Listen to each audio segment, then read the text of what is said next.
Assalamualaikum, selamat pagi buat anak-anak ibu semuanya yang berada di rumah.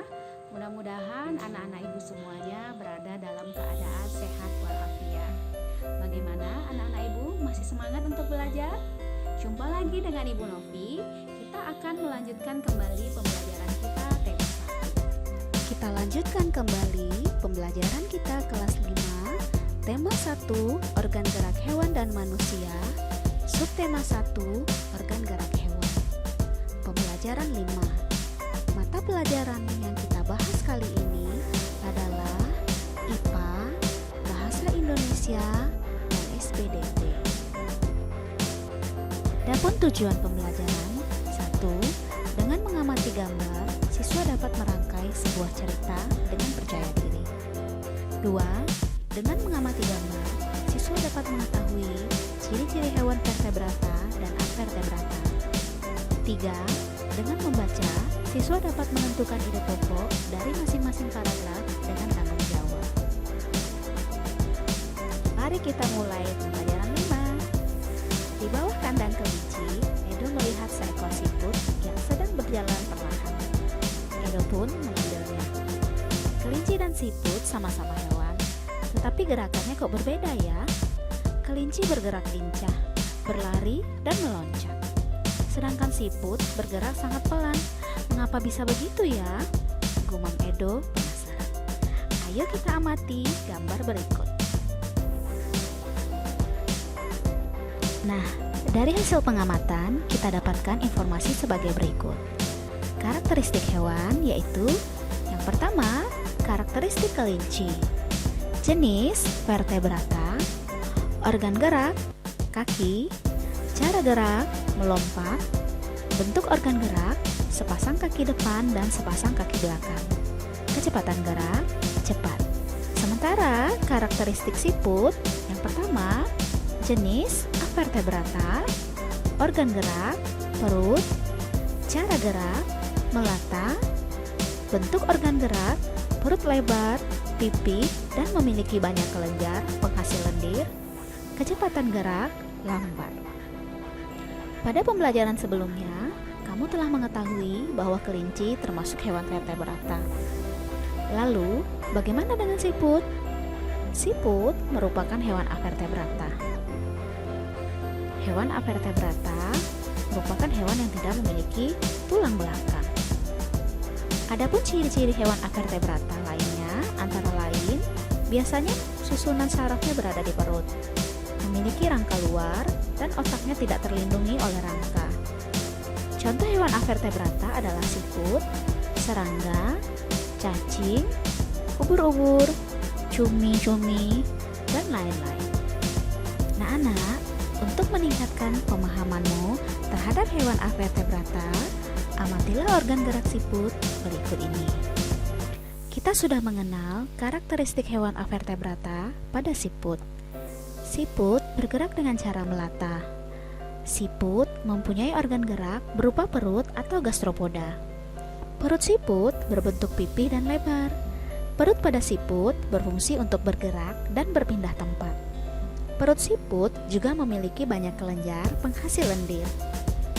Gerakan siput sangat lambat. Siput bergerak dengan bantuan otot-otot perutnya. Otot ini berfungsi untuk mengangkat bagian tubuh siput dan menggerakkannya ke depan.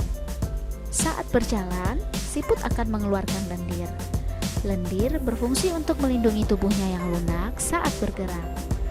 Oleh sebab itu, siput meninggalkan jejak berupa lendir saat berjalan. Selain siput, hewan avertebrata juga sering kita jumpai di sekitar kita. Ayo kita simak contoh organ gerak hewan avertebrata pada tabel berikut. 1. Belalang. Nama organ gerak, kaki dan sayap. Fungsinya, kaki berfungsi untuk melompat dan sayap berfungsi untuk terbang. 2. Cacing. Nama organ gerak, perut. Fungsinya, perut berfungsi untuk melata. Pada perut terdapat otot-otot yang membantu pergerakannya. 3. Ubur-ubur. Nama organ gerak, tentakel. Fungsinya, tentakel berfungsi untuk melayang.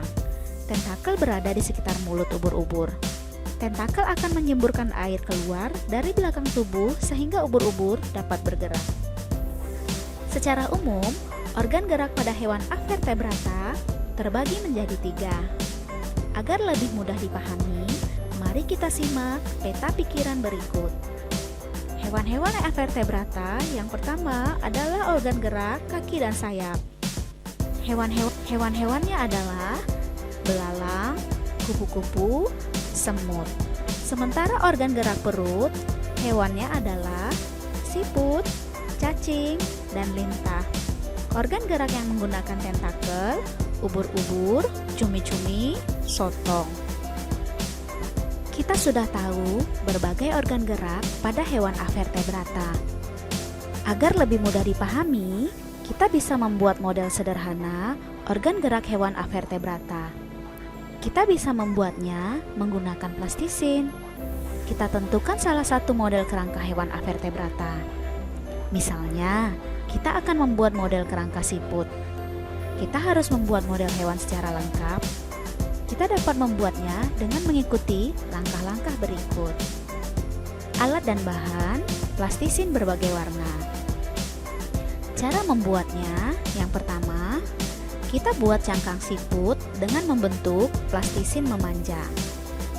2. Kita gulung plastisin yang sudah kita bentuk. 3. Kita buat perut siput menggunakan plastisin yang berbeda warna.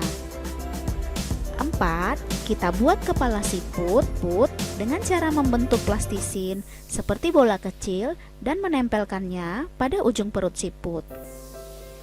5. Kita tempelkan cangkang siput yang telah kita buat pada perut siput. 6. Kita buat mata siput dan antena siput. 7. Kita tempelkan mata dan antena pada kepala siput. Pada pembelajaran sebelumnya, kita pernah menentukan ide pokok dari teks. Kali ini, kita akan menentukannya dari teks yang berbeda. Kita baca terlebih dahulu teks "Siput bukanlah hewan lemah". Kita pahami pula setiap kalimat penyusun teks berikut. Ayo, kita baca teks berikut dengan seksama. Siput bukanlah hewan lemah. Paragraf 1. Siput, menurut sebagian orang, dianggap sebagai hewan yang lamban dan menjijikkan. Bahkan, karena gerakannya yang lamban, tidak jarang orang membanding-bandingkannya dengan kelinci. Siput juga dianggap menjijikkan karena tubuhnya yang penuh lendir. Paragraf 2. Sebenarnya siput memiliki kelebihan dan keistimewaan. Kelebihan dan keistimewaan siput ini merupakan karunia Tuhan yang tidak dimiliki oleh hewan-hewan lain. Apa saja kelebihan dan keistimewaan tersebut? Paragraf 3. Siput memiliki hewan yang berjasa dalam penguraian serpihan daun-daunan. Kenapa berjasa? Karena siput memakan daun-daunan dan menjadikannya bagian-bagian yang kecil atau serpihan sehingga mudah untuk diuraikan oleh bakteri pengurai. Jika benda-benda yang besar seperti daun berubah menjadi serpihan dan diuraikan akan bermanfaat bagi kelestarian lingkungan sekitar siput berada. Hasil penguraian yang diawali oleh siput itu akan berfungsi menjadi pupuk alami sehingga tanah pun menjadi subur. Paragraf 4. Siput adalah sang pengembara yang mandiri. Meskipun siput berjalan lamban, namun siput memiliki stamina yang sangat bagus. Daerah pengembaraan siput pun sangat luas. Pengembaraan siput dimulai sejak siput menetas. Setelah menetas, siput langsung mandiri. Siput tidak lagi terikat dan tergantung pada induknya. Paragraf 5. Siput memiliki pertahanan diri yang baik dalam beradaptasi dengan lingkungan dan mempertahankan diri dari serangan predator. Meskipun tubuhnya lunak, namun tubuh siput memiliki lendir. Lendir ini berfungsi sebagai minyak pelumas dan pelindung bagi tubuhnya ketika berjalan di permukaan. Jalan sekasar apapun dan seterjal apapun akan mudah dilalui tanpa tubuhnya terluka. Selain itu, siput juga dikaruniai Tuhan dengan cangkang.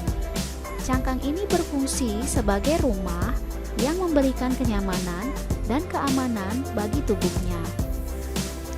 Cangkang juga berfungsi sebagai tempat persembunyian ketika ia terancam oleh lingkungan atau predator. Meski terik panas ataupun hujan, siput tetap bisa hidup nyaman dan aman dengan cangkangnya.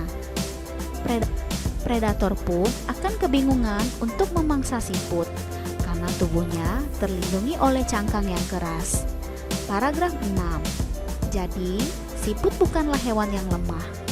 Siput adalah hewan istimewa yang memiliki banyak kelebihan. Siput diciptakan Tuhan dengan kekurangan sekaligus dengan kelebihan. Begitu juga dengan manusia, diciptakan Tuhan dengan kelebihan dan kekurangan. Oleh karena itu, kamu tidak boleh menyombongkan diri dengan kelebihan yang kamu miliki. Kamu juga jangan minder jika kamu kekurangan. Anak-anak, kita sudah membaca teks berjudul "Siput Bukanlah Hewan Lemah". Teks tersebut menceritakan tentang kelebihan yang dimiliki siput. Teks tersebut terdiri dari 6 paragraf. Nah, tugas anak-anak ibu, berdasarkan bacaan tersebut, tentukanlah ide pokok dan kalimat pengembang masing-masing paragraf. Kita sudah mengenal gambar cerita pada pembelajaran sebelumnya. Kita juga sudah berlatih membuat gambar cerita atau ilustrasi.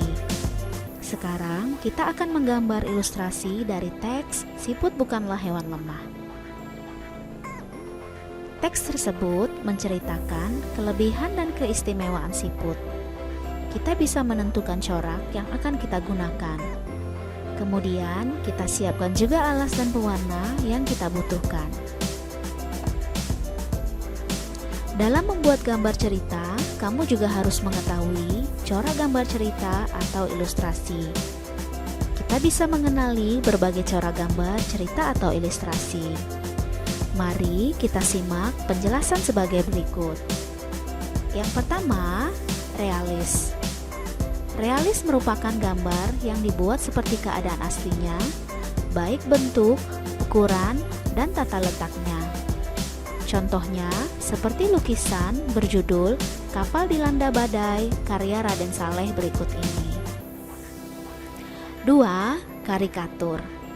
Karikatur merupakan gambar yang melebih-lebihkan atau mengubah dari objek aslinya. Gambar karikatur biasanya menyajikan objek dengan karakter yang lucu dan aneh. Biasanya, gambar karikatur mengandung kritikan dan sindiran. 3. Kartun.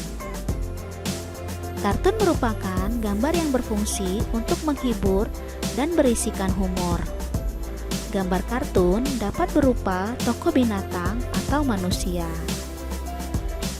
Kartun juga biasa sering disebut gambar animasi. 4. Dekoratif. Dekoratif adalah gambar yang disajikan dengan mengubah bentuk objek aslinya, namun tanpa menghilangkan ciri-ciri khasnya. Corak dekoratif merupakan corak yang sering ditemukan di dalam rumah kita. Nah, sekarang coba buatlah gambar ilustrasi mengenai cerita "Siput Bukanlah Hewan Lemah". Demikianlah penjelasan e-book untuk pembelajaran 5 kita kali ini. Selalu jaga kesehatan, makan makanan yang bergizi, dan selalu beristirahat yang cukup. Jangan lupa selalu berdoa kepada Tuhan Yang Maha Esa agar kita diberikan kesehatan dalam menghadapi pandemi COVID-19. Kerjakan tugasmu. Wassalamualaikum warahmatullahi wabarakatuh.